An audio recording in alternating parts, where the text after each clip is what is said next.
શ્રી હરિભક્તો, આજે આપણે એક એવા પવિત્ર દિવસે એકત્રિત થયા છીએ જે ભગવાન વિષ્ણુના ચરણોમાં ભક્તિ અર્પણ કરવા માટે ઉત્તમ માનવામાં આવે છે, વરુથીની એકાદશી. આવો આ પાવન તિથિના મહત્વ, કથા અને આજના દિવસના ફળદાયક ઉપવાસ વિશે વિસ્તૃત રીતે જાણીએ. હિન્દુ ધર્મમાં એકાદશીનું વિશેષ સ્થાન છે. દરેક મહિને કૃષ્ણ પક્ષ અને શુક્લ પક્ષમાં 2 એકાદશી આવે છે. કુલ વર્ષમાં 24 એકાદશી. આજે 24 એપ્રિલ 2025ના દિવસે વૈશાખ માસની કૃષ્ણ પક્ષની એકાદશી છે, જેને વર્તમાને આપણે વરુથીની એકાદશી તરીકે ઉજવી રહ્યા છીએ. આ તિથિનું નામ વરુથીની શબ્દ પરથી પડ્યું છે, જેનો અર્થ થાય છે રક્ષણ આપનારી. ભગવાન વિષ્ણુ ભક્તોને બધા દુઃખો, પાપો અને કષ્ટોથી રક્ષણ આપે છે. વરુથીની એકાદશીનો ઉપવાસ રાખનારો ભક્ત શરીરથી પવિત્ર બને છે અને ચિત્તથી શાંતિ મેળવે છે. ભગવાન વિષ્ણુની કૃપા મેળવવા માટે આ ઉપવાસનું અનુષ્ઠાન કરવું શ્રેષ્ઠ માનવામાં આવે છે.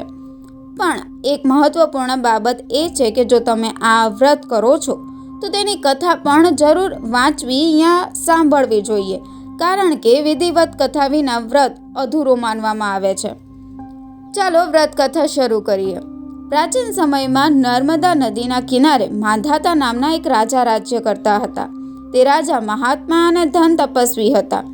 એક દિવસ જ્યારે તેઓ ઘોર તપમાં લીન હતા, ત્યારે અચાનક જંગલમાંથી એક ભયાનક ભાલુ આવ્યો અને રાજાના પગને ચાબટવા લાગ્યો.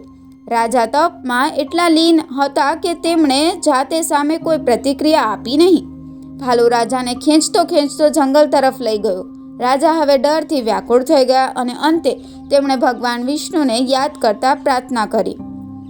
ભક્તના પુકારને સાંભળી ભગવાન શ્રી હરિ વિષ્ણુ તુરંત પ્રગટ થયા અને ભાલુનો નાશ કર્યો. રાજાના પ્રાણ બચાવ્યા, પરંતુ ભાલુ રાજાના પગનો મોટો ભાગ ખાઈ ગયો હતો, જેના કારણે રાજા ખૂબ દુઃખી થયા.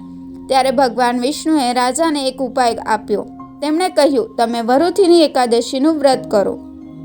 રાજાએ ભગવાનના આદેશ મુજબ વ્રત કર્યું અને ભગવાનના વરાહ અવતારની ભક્તિપૂર્વક પૂજા કરી. આ વ્રતના પુણ્યથી રાજાનું શરીર ફરી પૂર્વવત સુંદર અને નિરોગી બન્યું. જીવન પછી તેમને સ્વર્ગની પણ પ્રાપ્તિ થઈ.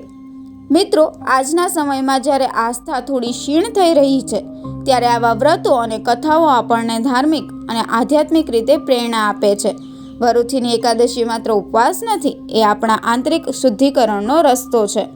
આજે તમારે પણ ભગવાન વિષ્ણુના ચરણોમાં નમન કરીને વ્રત કરવું જોઈએ અને આ કથાનું પઠન અથવા શ્રવણ કરીને વ્રતને પૂર્ણતા આપવી જોઈએ. જો કે કથા પ્રાચીન છે, પણ તેનું મહાત્મ્ય આજે પણ એટલું જ છે.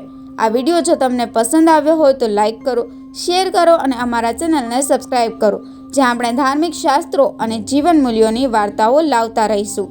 જય શ્રી હરિ. વરુથીની એકાદશી પર ભગવાન વિષ્ણુ તમારી પર કૃપા વરસાવે. ધન્યવાદ.